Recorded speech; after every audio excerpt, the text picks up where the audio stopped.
all of a sudden there's a wonderment about learning, right? And learning becomes a whole new thing. It becomes magical. Now, I'll be honest with you, I never really felt like that at school, college, uni, ever. Career advisors that gave me bad advice, right? That didn't really direct me to why I'm really here, right? On Mother Earth, how I can really serve in a higher way. Why? Because they themselves may not have had that self-actualization and self-realization. That will spur you on to do more of it. Because once you catch that bug, that actually the world is an amazing place.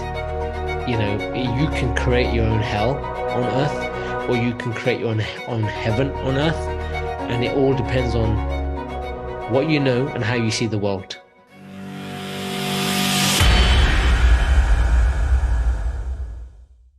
Welcome to your Martial Mind Power podcast. I'm Jatinder with Sifu Lak Loi, and today we're going to be dropping you some bombshells from the amazing book, The Art of Thinking Without Thinking. As always, Sifu Lak Loi, how are you doing? I'm doing very well, thank you. All is well on my end. How are you? Also good. Excited, man. We've had a little bit of a break and we're coming back into it. So we're excited to see what happens today. Yes. And I'm going to run the random generator again on Google. And it's giving me page 490. Let's see what's on 490. 490, huh? 490. What have we got? No, we've already done that one. Let's have a look. What came up? Yeah, we've already done that one. All right, Google, no good. Let's try another one. It's not so random, huh? It's giving me 324. Let's see what's on 324.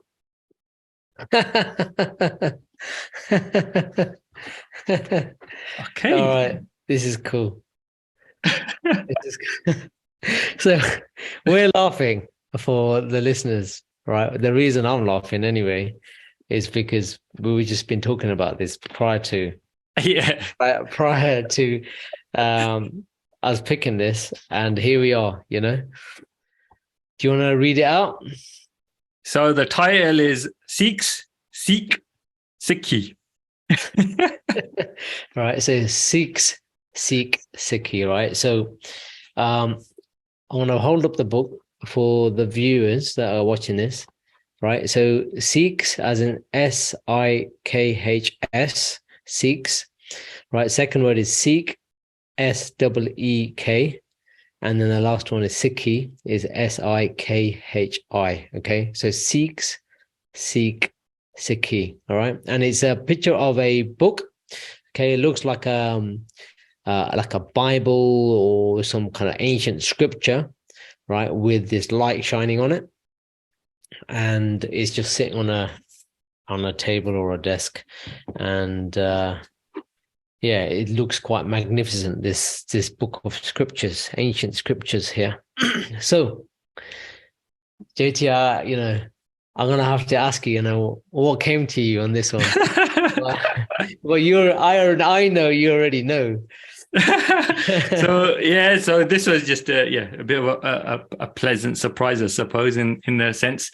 But yeah, I mean, it's kind of deep in multiple levels again, because Sikhs, is I don't call it a religion myself. I call it a faith, right? Or not even faith, a way of life, a way of living. But some people refer to it as Sikhism or religion and whatnot. Then you have Seek. Seek is to look for things, to find whatever you're looking for. And then Sikhi is just the embodiment of that, right? So when you said that, it's just related back to those three kind of principles. But we will uncover it a bit more, I suppose. No, absolutely. So you're 100% right. The first word Sikhs is a reference to not necessarily religion, like you said, and as you said, and I agree with you.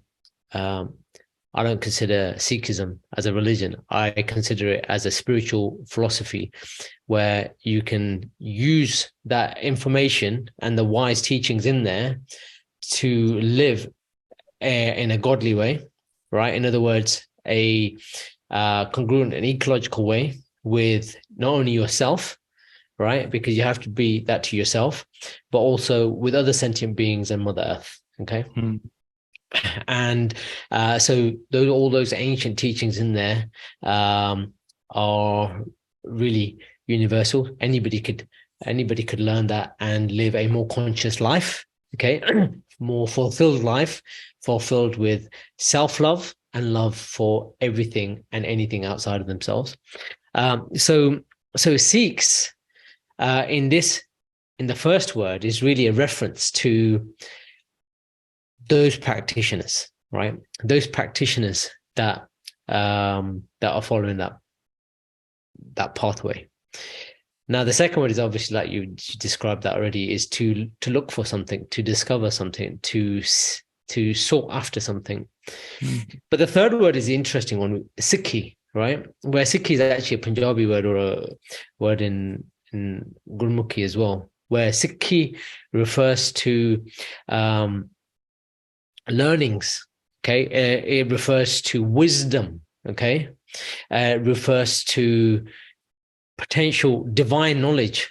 Okay, profound knowledge. Okay, knowledge that's going to help you transcend your being to become a better version of yourself, to become a more conscious version of yourself.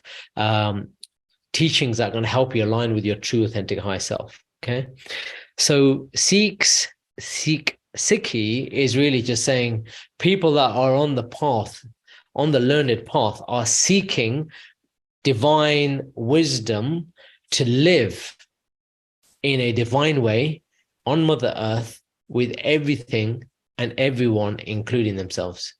Right? So it's also a reference to a biblical text as well, isn't it? Because there's a saying, seek and ye shall find, you know? So there's reference to that as well. Absolutely. And the key thing here is the word, each of those words are potent in their own right. But the first word is really referring to someone that's willing to learn, right? And has got, and this is relating to the conversation that we had offline before this podcast, which was a hunger for something greater than themselves, a hunger for knowledge, a hunger for wisdom, a hunger for knowing the unknowable. Yeah. Not just knowing the unknown, because knowing the unknown is easy because you can find a book or something on that. But knowing the unknowable is now to transcend whatever's written, because words can't describe. There is no language that can describe the things that you can experience beyond your physical level in the metaphysical space, your higher self. And having a hunger for that is a special quality. Okay. It's a special quality amongst those people that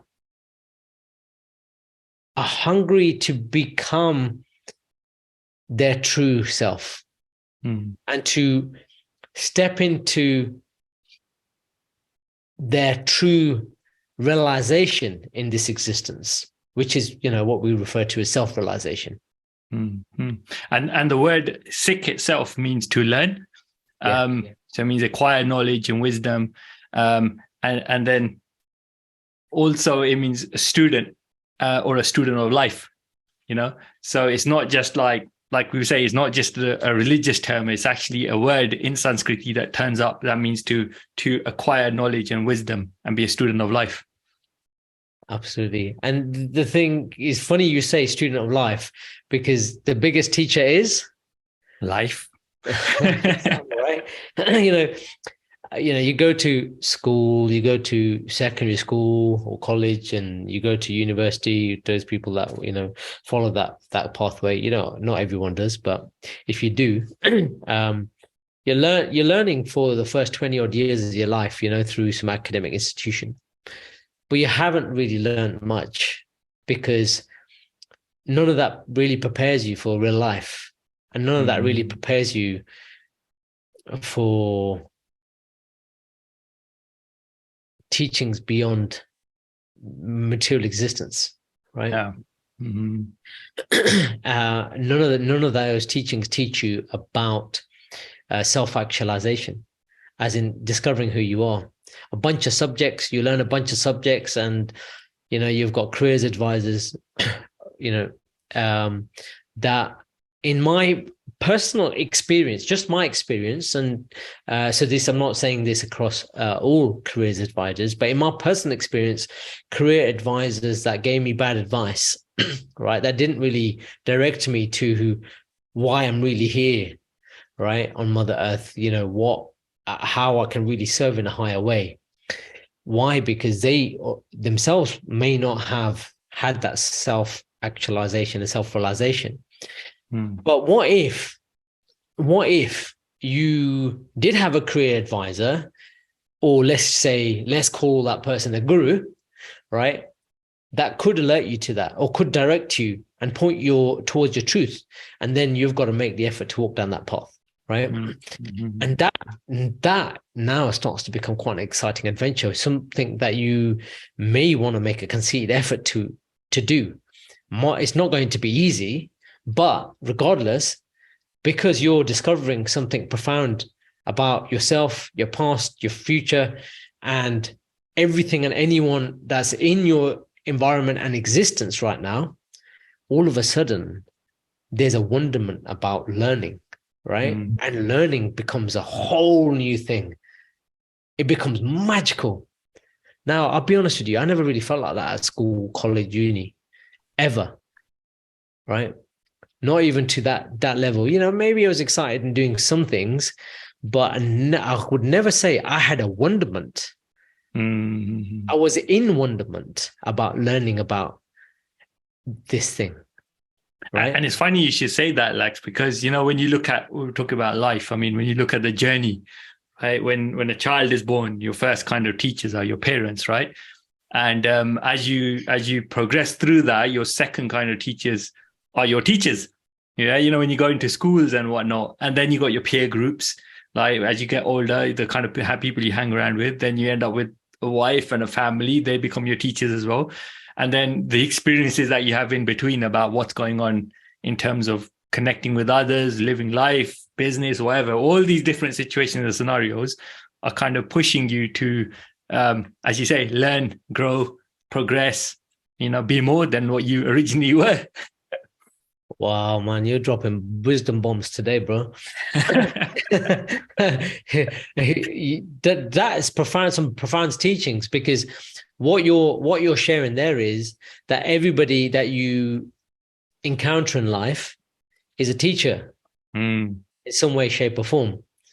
Hence a student of life, right? Because that's how you learn. It's the interactions that you have with people is what teaches you about everything else. Yeah, absolutely. So I think really the secret to all of this is find something that has wonderment in it, and that you're going to have that wonderment in your process of exploring and discovering that thing that you're hungry for, right? Now, whether that's self-actualization, self-realization, or whether it's about learning about a topic, a subject you want to become an expert in, whatever that your desire might be, for instance, find that thing. But I can, from my own personal experience, definitely say there is no other subject than your true source that is going to give you that wonderment. And I'd like to kind of relate this to where we are in terms of our state. Okay. Now, far too often we talk about, being happy, and happiness being the eternal destination, right? Or the goal that everyone seems to be seeking, right? But it's not. I hate to kind of burst the bubble, but happiness is not it, because there's something more above happiness, right? So the next level is joy. Okay. Now it's not the same as happiness. It's more than happiness, but it's something that sticks. Okay. It's something that you just feel, right, in a deeper sense of being, of becoming, of just being there. But then there's one more stage above that, and that is what I would call God bliss, right? Or bliss. Okay. Now that bliss is unlike any type of happiness. There is no type of happiness, right, that even touches that bliss. There is no type of joy that will touch that kind of bliss. God bliss is on a whole new level altogether. And it permeates everything and anything when you feel it. And when you're in that state, you're also permeating through everyone that's around you, and you can feel everything, right? Whether it's another person, or whether it's a tree or a plant, or your food that you're about to eat, you feel the divine in everything, right? That bliss is something else. Okay. I think we all, like, just in case somebody's thinking or wondering what you mean by that. And I think that throughout your life, at moments in time, we all have these experiences or this moment when we think there's something more to this, or you feel a connectedness to a situation and a scenario. You might have seen a really good car, and all of a sudden in this moment, like, wow, and it could have been like the food you've eaten. It's just put you in bliss. Or you've been in nature, or you've looked across and seen some scenery or something. There's always some sort of situation, scenario where you can kind of get a glimpse of this. Yeah. Right? And it happens throughout, like, different stages of our life or different scenarios and situations. And we may not always be aware of it because we just take it as a momentary thing. But that's what we're alluding to here, is those kind of things. But when you go deeper into it, you can experience more of those. It's a really interesting state, like almost like a state of equilibrium.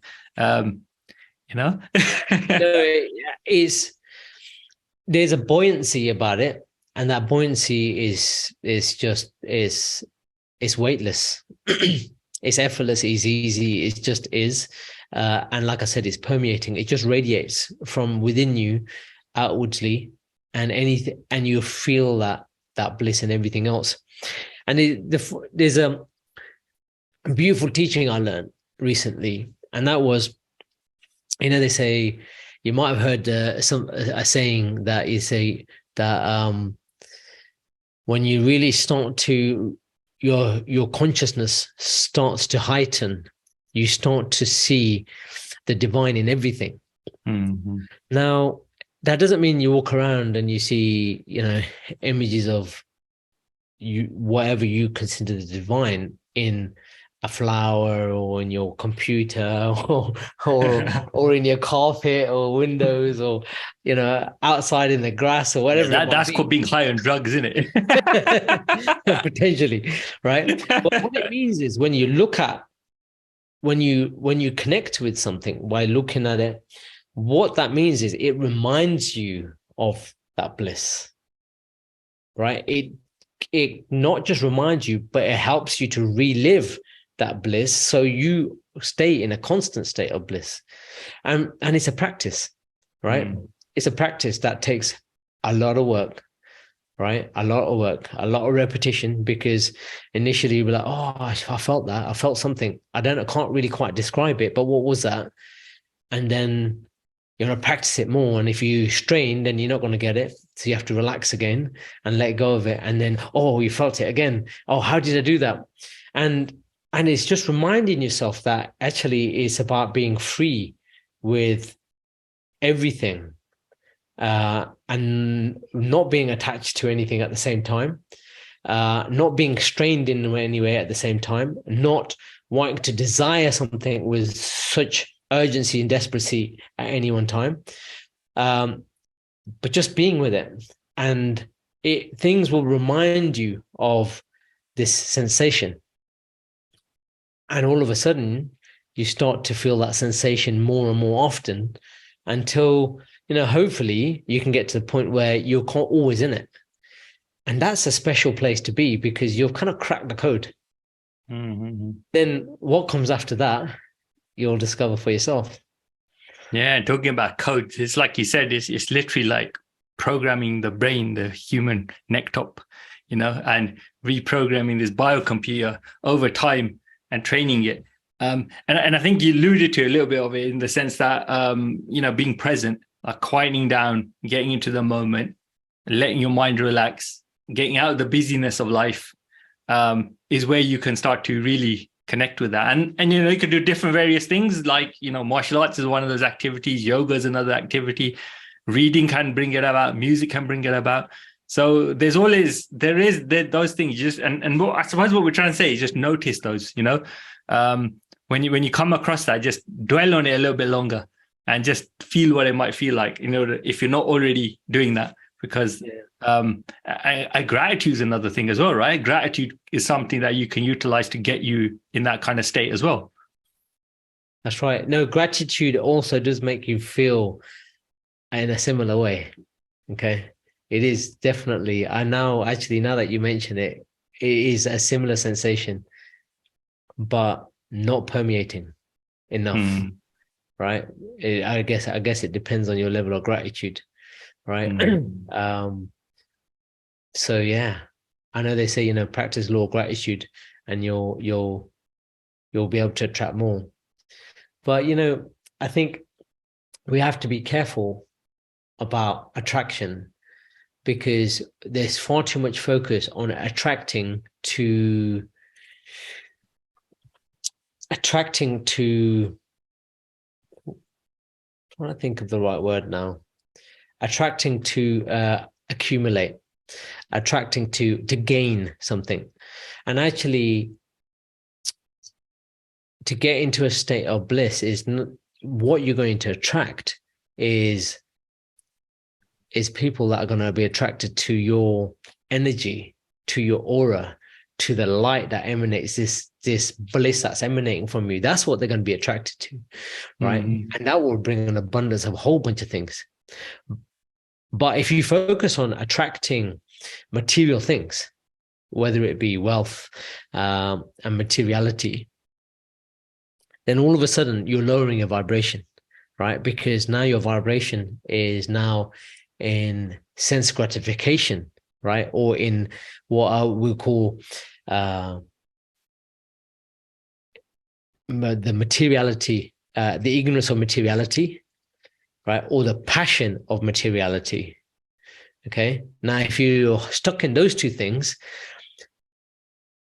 ignorance, passion, okay, right, are the first two levels. The highest level is your spirituality, okay, or knowledge, okay, right? And when you act from that standpoint, then actually you're not concerned with personal gain. In fact, the third stage is about giving. It's about serving others, right? And when you get into that stage, you got a hunger to help. You got a hunger to give. You got a hunger to serve others without anything in return. No strings attached. You're starting to transcend the curve here. It's a funny one, isn't it? Because it's like, I come across loads of stories where, they talk about, for example, entrepreneurs as an example. They're doing the hustle, they put all of their energy and time into things, they're moving forward, they're making money, they're doing whatever, but there's still that time when they think they don't feel fulfilled, or there's something missing, or they haven't, it's not quite enough. And when you hear the stories of these entrepreneurs share that, what they then seem to say is that when they start to do things for others and give back, that's when they feel most fulfilled. So it's almost like they're completing a circle, like they're getting themselves into a situation where they can help. and they haven't realized that. But then they got to a stage where they think, okay, is this all it is, or what's more to this? And then they start to do things which start to help other people, and then they feel more alive and fulfilled. So it just goes to show that, you know, what are we chasing in life? What are we trying to do? And there's nothing wrong with it. We're not saying you can't do these things. And by all means, we're of material, so we have to live by material, right? And at the same time, we're of spirit, so we have to tap into that side of things as well in order to create the balance. Otherwise, the whole yin yang doesn't make sense, right? And so, you know, so it's about finding that balance or harmony or whatever you want to call it, where you can live in a way that is helping you grow as an individual and then help others and connect and whatever that might be. But to, I think, always be more than what you were yesterday, right? You know? Absolutely. Absolutely. And, you know, one of the other things that, you know, comes to mind is that we are currently in according to some ancient Sanskrit Vedic teachings, we're in the age of what's called kali-yuga. Now, it's quite interesting being in this age of kali-yuga because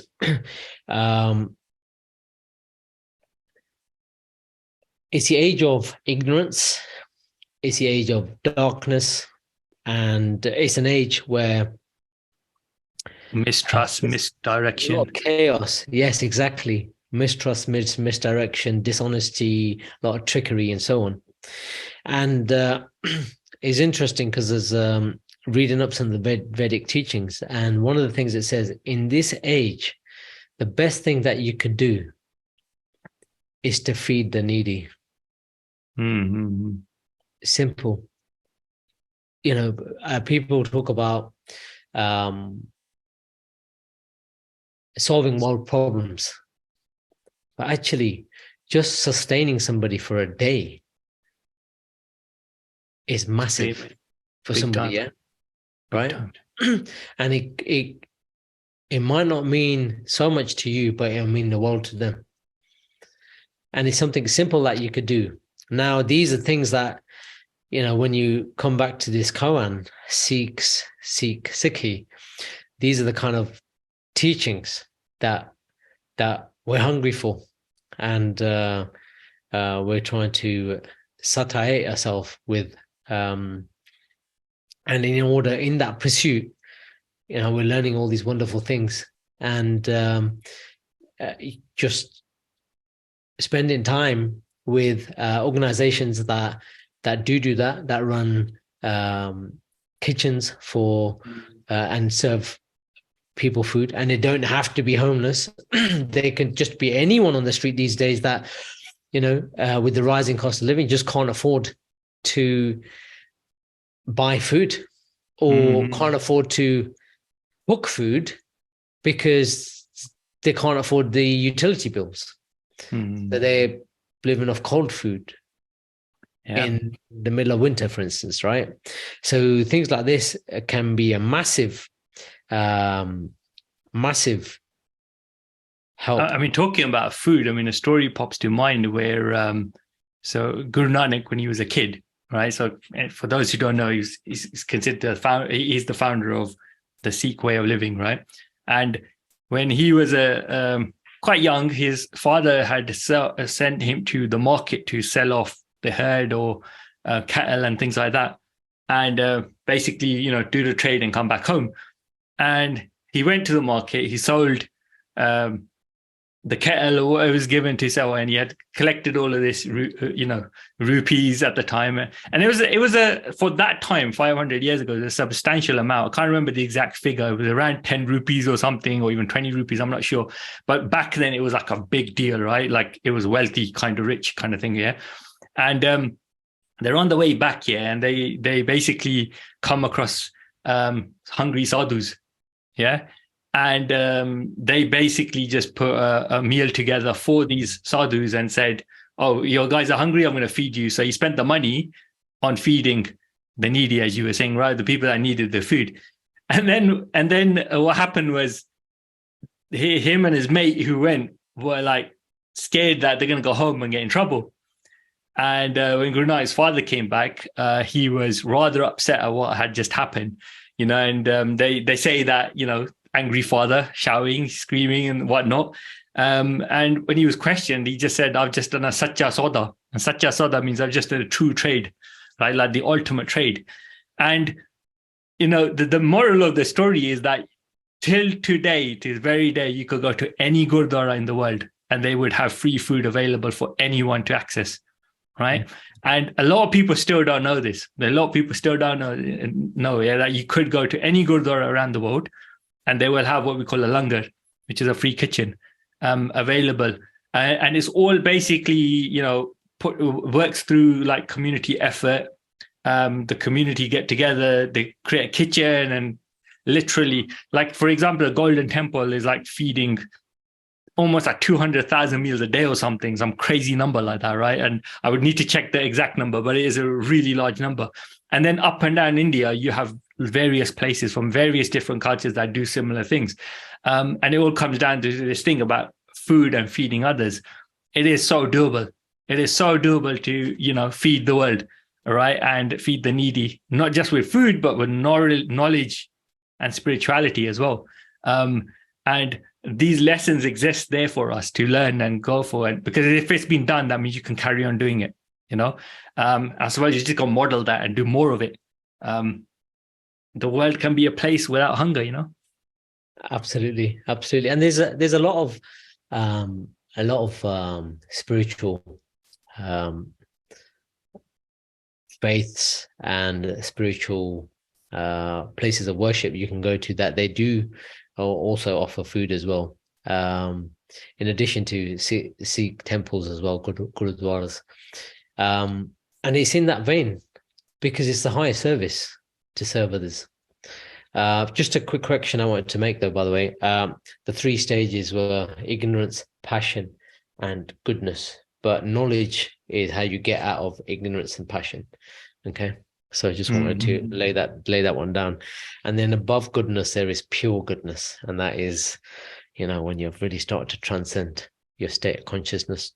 So, so Sikhs seeking Sikhi, it's a beautiful thing. And I think on this journey of life, there is only but one thing, is to try and be a better version of ourselves every day. If you've learned something new, one little thing a day, you're just that one little bit better than you were when you woke up in the morning. And I think we should all strive for that, because if we all did that, the world's consciousness would rise. And that's how we absolve suffering in the world, by becoming more conscious of one another. Not just ourselves, one another as well. But knowledge starts with the self. All knowledge is self-knowledge. When you know yourself, only then you can know others. When you know others, only then will you know the way. Okay? And then also be able to harmonize with everything and anything within your space. So it's a beautiful thing. There's just so many different aspects that we can talk about. Wisdom teachings, or Sikhi, as we call it here, that we could talk forever on this. And it's just a million ways, a million different perspectives in which we can come in at this. Key thing is choose one. Right? Just choose one. If you have a perspective, or if you have an opinion, or if you have an idea, or if you have a thought, then have that childlike playfulness and that tenacious curiosity to follow that up with joy, with playfulness, with fun, because that's how your learning journey will become that wonderment that we spoke about right at the beginning. And absolutely, that will spur you on to do more of it, because once you catch that bug that actually the world is an amazing place, you can create your own hell on earth, or you can create your own heaven on earth. And it all depends on what you know and how you see the world. And what you're looking for, right? What you look, because it's like that, what you're sharing in the sense that when yeah, we're all familiar with it. You know, you buy a car and then you're driving down and all of a sudden you're seeing the same car everywhere. You know, you buy some clothes or something and everybody else seems to be wearing, and all of a sudden you're seeing like, you know, what you've just basically got hold of. In the same vein, you can basically look for things, seek for things, and you can find the answers, you know. And that's what we were talking about earlier on, like, you know, ask, seek and you shall find, right? So what is it that you're trying to look for? What are you trying to do? Ask those questions and look for it and seek it, because you will find the answers, because it's there in some shape, form or another, because once your brain's tuned in, it'll see it everywhere, right? So that's one of the things that you can utilize to move forward with that as well. And from a neuroscience standpoint, for the you neuroscience aficionados and geeks and nerds out there, as am I, all right, so geek chic, right? It's called the reticular activation system, or reticular activating system, where you see something, like the example that JT said, you know, if you buy a car, let's say you buy a new car of a certain model, and then all of a sudden you see those cars everywhere, you're like, were they always here, or did they just appear because I bought one, everyone else went out and bought one? You know, it's one of those weird phenomenons, but it's just the way your brain works. Your brain has got this amazing capacity to create your own hell or heaven, but you have to train it. You have to tame it. So this is the self-mastery element of it. This is. Do you remember that? Do you remember that one time when myself, you, and I can't remember who was with us. We were having some meal, and we were talking, and we come up with an idea of some sort, and when we just came up with like the domain name or something, and then we were like, quick, find it before somebody else takes it, right? And we were rushed to check if the domain was available. And it was just so funny that when that something came to your mind, you look for it, you know, you kind of seek it out. But it was always there. It was just that moment made us think, what if somebody else buys it, or somebody else does something? What if we lose it or whatever? And we all rush to it, right? Yeah. So it's funny how these things work, right? Well, we've done that so many times though. Yeah. Because it's not a limitation of ideas that is a problem.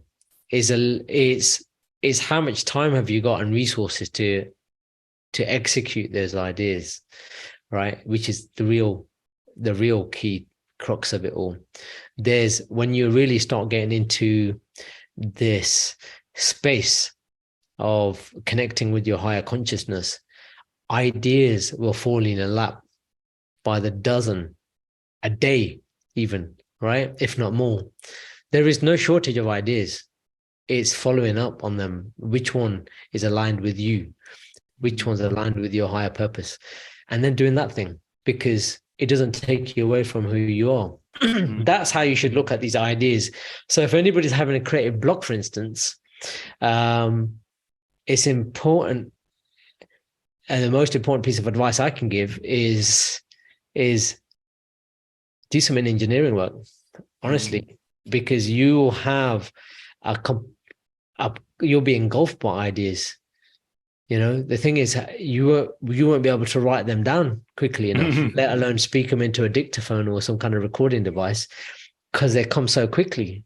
Right? And even the ones that you do write, you'll be amazed by, but then you have to prioritize which ones actually align with you. So when you get into a position like that, it's actually quite amazing. The funniest ones are when you get the ideas in the bog, innit? And then you rush out to write it down and you're like, oh, what was it? So the interesting thing about being in the shower or being on the toilet, right, and you get amazing ideas is because actually you're not only physically letting go, but actually you're not hanging on to anything at all. In that moment, you're completely relaxed. And next thing you know, you get that eureka moment, and like you said, you know, you want to quickly, you know, do the paperwork and clean your hands, and then, you know, write it down so that you don't forget it. The thing is, it's like how graphical do you want to go with this? Because whatever you talk about, you can start to visualize, and you know, and this is just a funny example that we're sharing, but That's what it is like. If you're seeking something, look for it, create it, let your brain get creative about it and you will find it. Yeah, absolutely. Absolutely. So Sikhs seek Sikhi. All right. So a bit of a tongue twister, but that was the whole idea, So I think I should read the koan and help you understand, what's written in the book.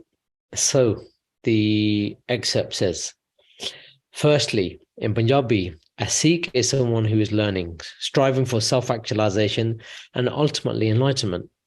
Secondly, to seek, S-E-E-K, is to search and discover.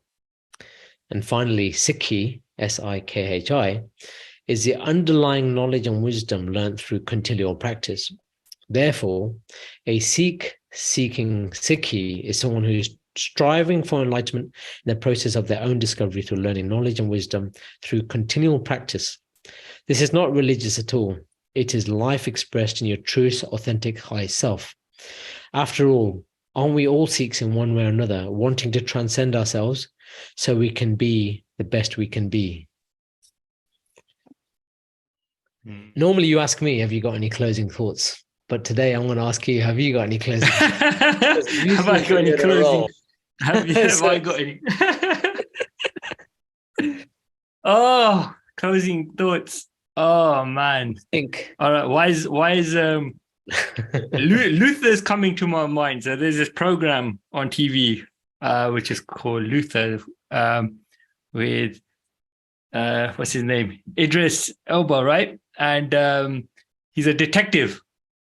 So crimes going on and whatnot, and he goes into the different situations or scenarios, and he's very vigilant. He's looking, what is this showing me? What does this give me? And he's looking and seeking answers, right?